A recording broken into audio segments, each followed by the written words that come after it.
कैसे तोड़े इस चक्रव्यूह को। पार्ट 1 में हमने देखा है कौन चलाता है हमें, पार्ट 2 में देखा है कि ये कैसे इवॉल्व हुआ। अब पार्ट 3 में यही लोग के स्टेटमेंट्स के इफेक्ट्स आपके माइंड और आपके बॉडी को कैसे डिस्ट्रॉय करता है, और सबसे इंपॉर्टेंट हम कैसे इससे बाहर निकल सकते हैं। At the end of this video मैं आपको एक ऐसा टेम्पलेट दूंगा, लिंक इन द डिस्क्रिप्शन, जो आपको हेल्प करेगा इस चीज से बाहर आने के लिए। अब सच थोड़ा सा कड़वा होगा पर ये जरूरी है। जब आप लोग क्या कहेंगे के अकॉर्डिंग जीते हो तो ये होता है। सबसे पहले रिजेक्शन का डर। गुड बॉय या गुड गर्ल तब बनते हैं जब मार्क्स अच्छे हो। सबकी बात मानो, शोर ना मचाओ। जब प्यार कंडीशनल लगता है, जैसे तुम परफेक्ट हो तभी तुम वर्दी हो, तो दिमाग लर्न करता है कि acceptance is equal to survival. मैं तभी सर्वाइव कर पाऊंगा जब मुझे लोग एक्सेप्ट करेंगे। घर के ताने जो मन में चिपक जाते हैं कि लोग हंसेंगे, इज्जत बचा के रखो। हमारी फैमिली ऐसी चीज नहीं करती। हर लाइन एक प्रोग्रामिंग कमांड है। यहाँ पे सेल्फ अवेयरनेस की एजुकेशन की कमी है। बहुत कम स्कूल में स्ट्रक्चर्ड मेंटल हेल्थ या सेल्फ एस्टीम से रिलेटेड एजुकेशन है। बाकी जगह इमोशन को ड्रामा बोल दिया जाता है, हर बाउंड्रीज को बदतमीजी और इंडिविजुअलिटी को जिद। एज अ रिजल्ट हम फीलिंग्स को नाम से भी डिस्क्राइब नहीं कर पाते, ना डर को एड्रेस कर पाते हैं। वही डर बड़ा डिसीजन लेने से हमें फ्यूचर में हमेशा रोकता है। ब्रेन के लेवल पे एक पैटर्न आदत बन जाता है, उसको एमिगडाला प्राइमिंग बोलते हैं। अब एमिगडाला क्या है? ये है डर का सेंटर। ये थ्रेट सेंस करते ही अंदर यहाँ पे अलार्म बजाता है। जब बचपन से सोशल शेम को डेंजर सिखा दिया जाए तो एमिगडाला सोशल रिस्क को भी जान का खतरा समझने लगता है। इसलिए जब आप पब्लिक स्पीच कभी दिए हो तो बॉडी में कभी फाइट और फ्लाइट ट्रिगर होता है। आपके हार्ट बीट इतने तेज होते हैं, आप वहां से भागना चाहते हो। यही होता है जब जंगल में शेर आपके सामने आता है। ये वही थ्रेट आपको सोसाइटल लेवल पे दिया जा रहा है। दिमाग में एक पैटर्न बन गया है कि अगर मैंने ये बोल दिया, अगर फेल हुआ तो क्या होगा। इन सब रिपीटेड सवालों से हमारा स्लीप डिस्टर्ब होता है, दिल की धड़कनें तेज होती है और सोशल सिचुएशन से बचना बहुत ज्यादा मुश्किल हो जाता है। हम बहुत अवॉइड करना चाहते हैं बट नहीं कर पाते। डिप्रेशन तो मतलब 5 में से किसी एक इंडियंस को किसी ना किसी फेज में सिम्टम्स आए ही है, जब आपका एक्शन और आपका थॉट्स इनमें अलाइनमेंट ना हो। यहाँ पे लाइफ को एकदम मीनिंगलेस मान लेते हैं, जिससे बॉडी में इतना लेजीनेस ट्रिगर हो जाता है कि हम पूरी तरीके से काम करना बंद कर देते हैं। बिकॉज ऑफ मार्केट फोर्सेस लोगों को जॉब नहीं लग रहा है, फिर उसी खाली साल में वो गवर्नमेंट एग्जाम्स का प्रिपरेशन करने में टाइम वेस्ट करते हैं। और अगर जॉब लग भी जाए तो सैलरी एक लेबर से भी कम मिलता है। देखो आईटी जॉब्स में लगभग 15, 20, 25 हज़ार के आसपास मिलता है, और यहाँ पे कुछ लेबर्स है जो मेरे यहाँ पे काम करने आते हैं, वो 30,000 से भी ज़्यादा सैलरी लेते हैं। इसका मतलब देखो क्या हमारा मार्केट फोर्सेस है, पढ़ाई के बाद क्या मार्केट डिमांड सिचुएशन है। और अगर एक सर्वाइवल के लिए डिसेंट सैलरी भी हो तो भी उसमें रफली 60% प्रोफेशन अनसेटिस्फाइड है, क्योंकि उसका जॉब और उसका स्किल सेट कभी भी मैच नहीं करता। संडे जिसमें लोगों का स्ट्रेस थोड़ा रिलीफ होता है, वही टेंशन संडे नाइट से आना स्टार्ट होता है। कल ऑफिस जाना है, हम ऑफिस कैसे भी करके चले जाते हैं।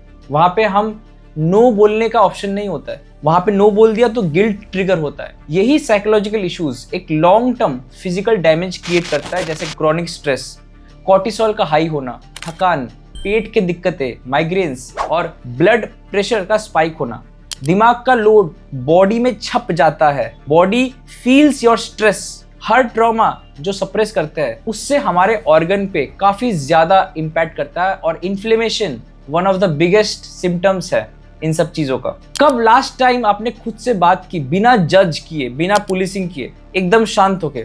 आप उसको सोचिए कब किया था आपने। जब लाखों लोग अपनी असली आवाज म्यूट करते हैं तो इनोवेटर्स, आर्टिस्ट और ऑनेस्ट लीडर्स का आवाज भी कम हो जाता है। संख्या बल कम हो जाता है और उनकी फंडिंग भी। सोचो इंडिया में आज R&D फंडिंग कम क्यों है, साइंटिस्ट की फंडिंग कम क्यों है? क्योंकि आपका माइंड साइंटिफिक नहीं है, आप उसको प्रमोट नहीं करते हो। आप उसी इंडस्ट्री को प्रमोट करते हो जहां पे पैसा मिलता है। ऐसा क्यों है उसके बारे में सोचना। तो आप जब खुद से सवाल नहीं करते हो तो आप समाज के लिए भी एक ऐसा बोझ बनते हो जहां पे आर्टिस्ट, लीडर्स पैदा नहीं हो सकते अच्छे लेवल पे। न्यूरोसाइंस के एंगल से एमिगडाला जब ज्यादा प्रोसेस करता है, जो इमोशन का सेंटर है, और प्री फ्रंटल कॉर्टेक्स जो region, creativity, long term planning संभालता है, तो ये इमोशनल ब्रेन हाईजैक कर लेता है उस लॉजिकल ब्रेन को। वो इसलिए भी क्योंकि इमोशनल ब्रेन बहुत एंशियंट है, लाखों करोड़ साल पुराना है, बट लॉजिकल ब्रेन कुछ हजार साल पहले डेवलप हुआ है अच्छे से। इसका मतलब आप डर के पलों में स्मार्ट नहीं, सिर्फ सेफ डिसीजन लेते हो,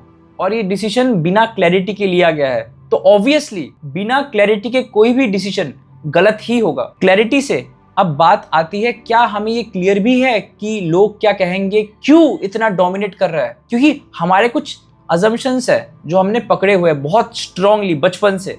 जैसे पहला अजम्पशन है कि लोग हमेशा मुझे देख रहे हैं, लेकिन रियलिटी है कि लोग अपनी लाइफ में ज़्यादा बिजी है और उनका अटेंशन स्पैन इतना छोटा होता है, तो उनका आपके लाइफ में ध्यान रखना इतना बड़ा फैक्टर उनके लाइफ में नहीं है।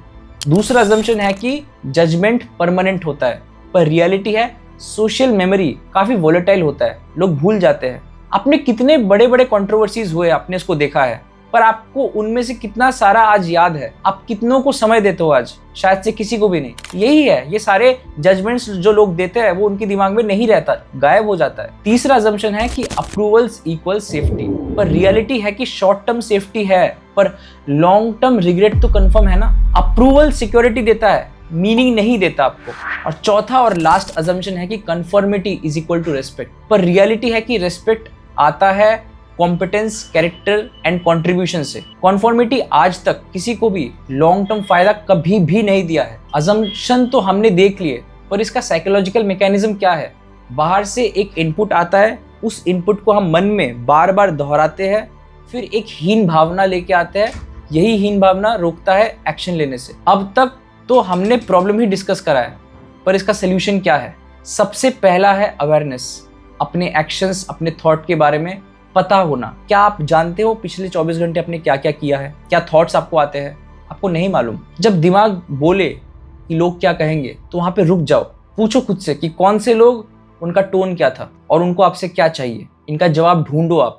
जो लोग दिमाग में छाए हुए हैं, इसका मतलब आपने उनको बहुत ज़्यादा इंपॉर्टेंस दिया हुआ है। बस वो लिखो कि ये जो लोग हैं ये आपके लाइफ में इतना इंपॉर्टेंट क्यों है, और अगर आप इन लोगों को लाइफ से निकाल पाते हो तो उससे आपको सच में क्या नुकसान होने वाला है, तो आप निकाल क्यों नहीं देते? अगर आप फिजिकली उनको दूर नहीं कर सकते, क्या आप उनको मेंटली दूर कर सकते हो? एटलीस्ट ये देखो, ये इंसान मेरे लाइफ में शॉर्ट टर्म के लिए है, इनकी बातों से मुझे कोई फर्क नहीं पड़ता, तो मैं इनको इतना सीरियसली क्यों लूँ? फिर जानबूझकर मैं वो हर काम करूंगा जिसका डर मेरे में डाला गया है, इस कंडीशन को तोड़ने के लिए, जिस कंडीशन को उन्होंने बहुत सालों से मेरे में डाला है और मैंने एक्सेप्ट किया है। और ये सारे काम आप अकेले से स्टार्ट करो, क्योंकि लोगों से आपको वैसे ही डर लगता है, तो आप अकेले से स्टार्ट करो। दिन में 10 मिनट ही क्यों ना हो, वो सारे काम जिसको आपके अंदर से एक रुकावट आती है, रेजिस्टेंस आती है, उसको लिखो, देखो कि क्या काम है। एक ऑनेस्ट नो बोलना काफी ज्यादा इंपॉर्टेंट है। कोई दूसरे व्यक्ति का हेल्प लो,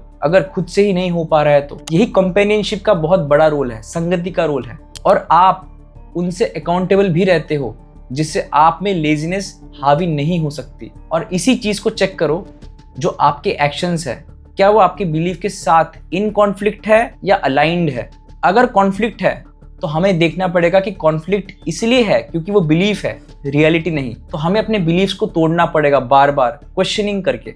हमें वैसे तो रिस्क से डर लगता है, पर क्या आपने ये देखा है, सही एक्शन ना लेने का भी एक रिस्क होता है। जब इन एक्शन का रिस्क दिखता है तो हम लेजीनेस से भी कंफर्टेबल फील नहीं करते, हम फिर एक्शन लेना स्टार्ट करते हैं। तो आप एक पेपर में लिखो कि क्या क्या चीजें हैं कि आपकी लेजीनेस की वजह से एक बहुत बड़ा रिस्क आपको झेलना पड़ेगा। वो रिस्क जब आपको दिखेगा तो आप लेजी नहीं रह पाओगे।